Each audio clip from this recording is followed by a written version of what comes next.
तो आपने मिस्टेक्स अगर कुछ कर दी है तो उसको एडिट करने के लिए, उसको ठीक करने डिपेंड करता है कि जीटी इंपॉर्टेंट है या नहीं है।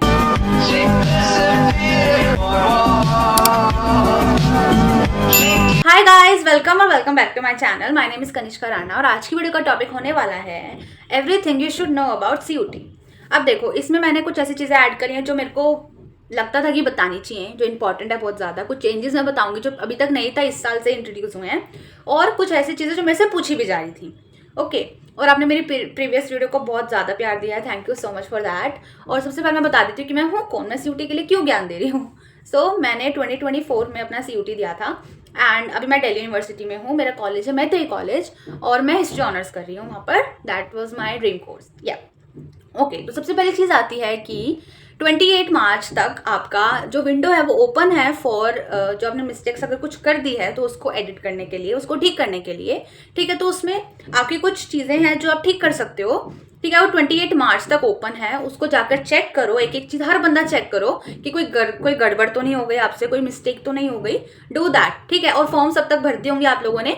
तो वो 28 मार्च तक विंडो ओपन है, उस पर जाओ, उसको देखो कि कुछ गलती हो गई है तो उसको सही करो। ओके, पहला पॉइंट ये था। अब सेकंड चीज़ आती है, मैं आपको कुछ इन्फॉर्मेशन दे देती हूँ इंपॉर्टेंट। अब मेरे से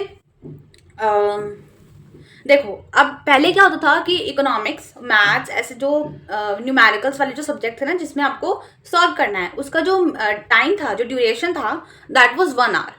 ठीक है, और बाकी हिस्ट्री हो गया, पॉलिटिकल हो गया, इंग्लिश हो गया, उसके लिए 45 मिनट्स थे। अब क्या हो गया है कि आपका 1 घंटा हो गया है हर एग्जाम के लिए। ठीक है, हर एग्जाम के लिए जो आपका ड्यूरेशन है वो 1 घंटे का है। और जबकि वो है चॉइस। ठीक है, चॉइस आती थी पहले, आपको इतने में से इतने क्वेश्चन करने होते थे। अब नो चॉइस, कोई चॉइस नहीं है, सारे क्वेश्चन अटेम्प्ट करने हैं। ओके, इस बात का ध्यान रखना है। एक और चीज़, इस बार 2024 में भी डिफ़िकल्टी बढ़ा दी गई थी एग्जाम्स की। ठीक है, इंग्लिश के एग्जाम में आपका लेंदी कर दिया गया था उसको बहुत ज़्यादा, और इस साल भी वही डिफ़िकल्टी लेवल को बढ़ा दिया गया है। तो इस साल भी थोड़ा है ऐसा, लेकिन मेहनत करो यार, कुछ नहीं, मतलब वो नहीं होता इम्पॉसिबल, अच्छे से हो जाएगा आपका। ठीक है, तो कोई टेंशन की बात नहीं है। बस एक चीज़ है जो मुझे आपको बतानी थी, तो मैंने बता दिया कि इस साल भी आपका जो पेपर आएगा वो थोड़ा डिफिकल्ट आएगा। ठीक है, सो बी प्रिपेयर्ड फॉर दैट। अब आता है एक क्वेश्चन जो मेरे से पूछा गया था प्रीवियस वीडियो में कि जीटी का क्या करना है। जीटी इंपॉर्टेंट होता है, जनरल टेस्ट, जीटी जीएटी भी बोलते हैं उसको। तो वो इम्पॉर्टेंट होता है क्या, उसका कैसे करना होता है। देखो, सबसे पहली बात तो आता है कि आपके कोर्स पे डिपेंड करता है, आपको कौन सा कोर्स करना है, उस पर डिपेंड करता है कि जीटी इंपॉर्टेंट है या नहीं है। सेकंड, आपकी यूनिवर्सिटी पे डिपेंड करता है जिसमें आपको जाना है। ठीक है, कि उसके लिए डिपेंड, उसमें जीटी इंपॉर्टेंट है, वो मांगते हैं या नहीं मांगते। ठीक है, अगर देखो आपको ड्यू से आपको करना है बी ऑनर्स, आपको हिस्ट्री में ऑनर्स करना है, पॉलिटिकल ऑनर्स करना है, या फिर आपको करना है बीए प्रोग्राम या इंग्लिश ऑनर्स, अगर ऐसे कोर्स करना है तो जीटी का कोई मतलब नहीं है। ठीक है, जीटी की कोई ज़रूरत नहीं है। लेकिन फिर भी जीटी भर दिया है तो मैं आपको बता देती हूँ, आप अपने अदर सब्जेक्ट्स पर फोकस करो ज़्यादा, लैंग्वेज पे फोकस करो ज़्यादा। जीटी के मार्क्स आपके क्राइटेरिया के बाद वो ऐड होते हैं। ठीक है, अगर आप अपने डोमेन्स में अच्छा परफॉर्म करते हो तो उसकी कोई गड़बड़, फिर कोई दिक्कत नहीं होती। ठीक है, तो मैं ये बोलूँगी कि जीटी को इग्नोर मत करो कि यार पेपर है मैं फिर भी नहीं पढ़ रहा, ऐसा भी नहीं करना। और ऐसा भी नहीं करना कि इंग्लिश को छोड़कर या अपने मेन डोमेन्स को छोड़कर आप जीटी में ही लगे हुए हो, वो भी बिल्कुल मत करना। टेंशन मत लो, ठीक है, उसके लिए पढ़ के जाना, लेकिन इतना स्ट्रेस मत लो कि जीटी कैसे होगा, जीटी कैसे होगा। क्योंकि जीटी ना एक ऐसी चीज़ है कि आप कितना ही पढ़ के जाओ, उसमें आपके मार्क्स इतने नहीं आते। ठीक है, कहने आने को आ भी सकते हैं, ठीक है, आ सकते हैं, ऑफ कोर्स आ सकते हैं, लेकिन उसका जो सिलेबस है ना वो बहुत वास्ट है। वो ऐसा नहीं कि लिमिटेड सिलेबस है, इसमें से ही आएगा, उसमें कुछ भी आ सकता है। ठीक है, तो वैसे भी वो इतना स्कोरिंग नहीं होता। तो अगर आपके कोर्स में डिमांड है उसकी, अगर वो मांगता है कि जीटी होना चाहिए भाई, तो उसके लिए जाओ। अगर आपको बीए ऑनर्स करना है या फिर बीए का कोई कोर्स करना है तो उसमें कोई दिक्कत, उसमें कोई ज़रूरी नहीं है जीटी। लेकिन अगर ले भी लिया तो मेरी ये बात ध्यान रखना, ठीक है, डरने की कोई बात नहीं है। उसके बाद आता है 5 सब्जेक्ट्स का, कि अब जो लिमिट हो गई है ना वो 5 सब्जेक्ट ही है, उससे ज़्यादा नहीं। ये लिमिटेड है, मतलब कि 5 ही ले सकते हो आप, 5 से ज़्यादा नहीं ले सकते हो। ठीक है, 5 सब्जेक्ट ही ले सकते हो। जैसे अब तक क्या था, इस साल से पहले तक आप कितने भी सब्जेक्ट ले सकते थे, वो कुछ 8 तक थी उसकी लिमिट, इस बार 5 सब्जेक्ट की लिमिट है। Okay, done. उसके बाद आता है कि एक ये नोटिफिकेशन भी आया था कि 12th के अलावा भी कोई सब्जेक्ट्स आप चूज कर सकते हो एग्जाम देने के लिए।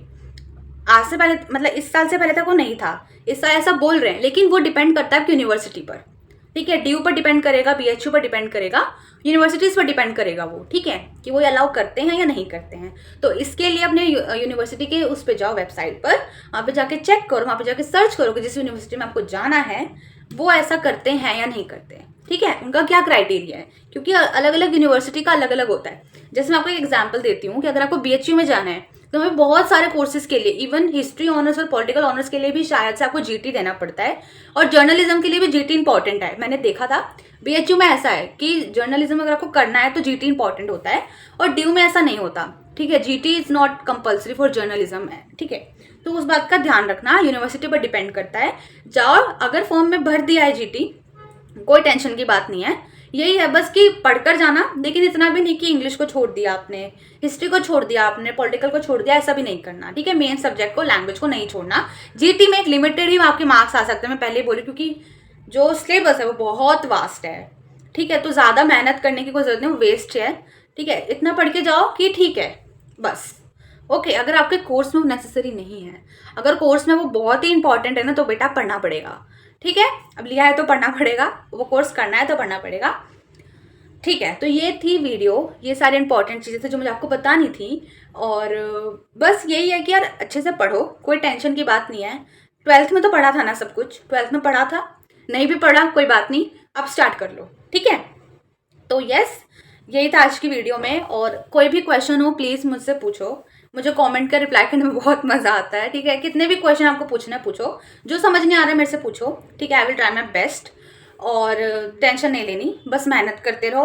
12th में तो आपने पढ़ा था, है ना, कुछ अननोन तो है नहीं, और टाइम भी बहुत है अभी, तो हो जाएगा, इतना कोई कोई पहाड़ नहीं है, ठीक है, हो जाएगा, डोंट वरी, ठीक है। मैं यही बोलूँगी, और अगर आपको मेरी वीडियो अच्छी लगी, और हाँ, मैं इसके बाद अदर वीडियोस भी बना रही हूँ कि हर एक सब्जेक्ट का अपना स्पेसिफिक, मेन आर्ट्स के सब्जेक्ट को लेकर, और बाकी इकोनॉमिक्स हो गया, इंग्लिश हो गया, ठीक है, मतलब इन सब का मैं बनाऊंगी। और एक मैं साइंस की वीडियो बनाऊंगी, साइंस रिलेटेड, कि साइंस के लिए बेस्ट चैनल्स कौन कौन से हो सकते हैं, वो भी, ठीक है। तो उसके लिए please subscribe to my channel, और सब्सक्राइब करना, लाइक करना, कमेंट करना, ये सब है ना मेरे लिए मोटिवेशन की तरह है। तो अगर आप करोगे ना तो फिर मुझे बहुत मोटिवेट करेगा, और मैं और वीडियोज़ लेके आऊँगी अच्छी अच्छी।